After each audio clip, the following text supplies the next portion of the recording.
Okay, y'all. It's just Christina here. And, I don't know. I'm not an advocate of telling my story or whatever. Um, I'm a pretty open person, but yet I'm a pretty private person. But it's just a cascade of events that just continue to happen. I just, I don't know. So I'm 3 weeks post op. I had to have emergency surgery for digestive issues. And so I've had to completely change my entire diet, my entire life, It's long overdue. So it's like it's not a feels sad for me, but it could be one of those scenarios easily. But it's not in this case. So with that being said, for the last 6 years I have literally felt like shit and have had like mental could not understand why. I just couldn't get out of my own way. And well, I tell you, man, holy shit, man, having the problem removed from your body is a real easy way of getting your shit together pretty quick. But I have to say, yesterday was supposed to be the holiest of days, and to have I'm not I respect everybody in their own paths and practice, and I all I ask in return is the same. I don't push myself on you.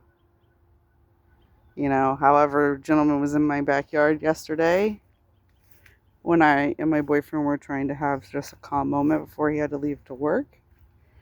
I see a shadow, and then my dogs start going crazy, and there's a man in my backyard, shirtless with a vape, who I don't know, never seen in my life. Interesting enough, he's got a tattoo that says Jesus or something on his side, and then he just commences to just yelling derogatory, racist, slanderous things to me and my boyfriend, talking extensively about my 14-year-old daughter.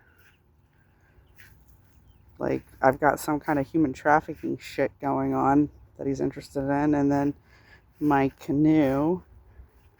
So the long story of the canoe is somehow a neighbor, we let them use our yard to store it or something, and then they just never came for it.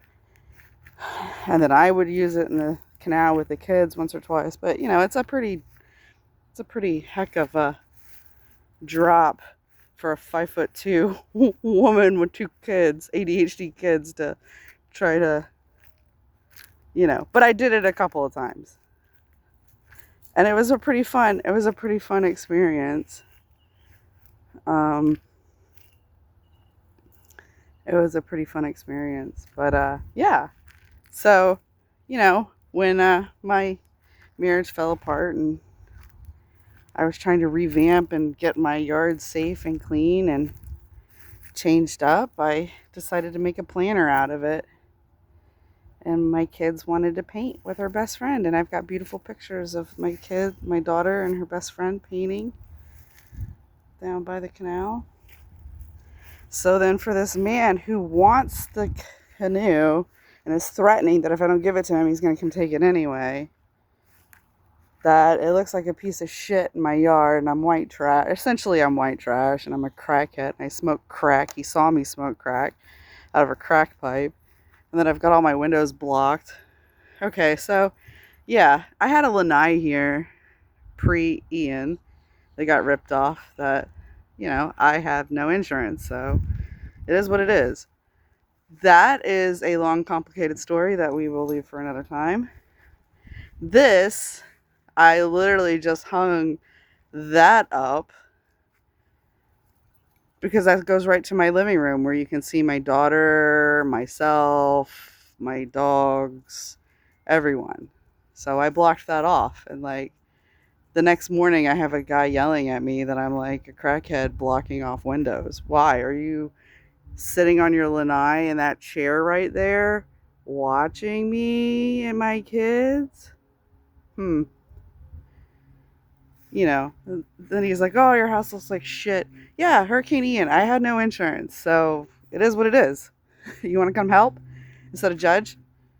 So, yeah, I got my artwork up. I'm protesting. But anyway, he's saying, oh, you got circles. You're a crackhead. You're a crackhead. No, this is my lily pad. Like, these are my lily pads for the lily pads in the canal. I have a whole series of lily pads in my art collection. And I kindly told him, I said, dude, I'm a fucking artist. Those are lily pads. They're the lily pads from the canal. See?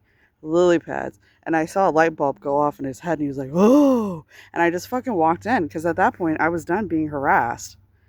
Like, he was in the canal on the other side, done. So basically, I was called a witch. I was called all kinds of things. All I'm doing is creating art. That's all I'm doing. I teach art in the community for free. I show up for friends who are in the arts. I support the arts. All I ask is fucking common courtesy, dignity, and respect. And not to have a fucking brown man in my yard yelling at my brown boyfriend that he's an N-word. Make it make sense. Make it make fucking sense. I mean, maybe I'm a woman in need. Maybe he's suffering a mental health issue. I get it. I have had 3 mental health breakdowns in the last 6 years, landing myself in the hospital 3 times. But did I jump somebody's yard and harass them and make them feel unsafe? No, I did not. No, I did not, my friend. I had myself committed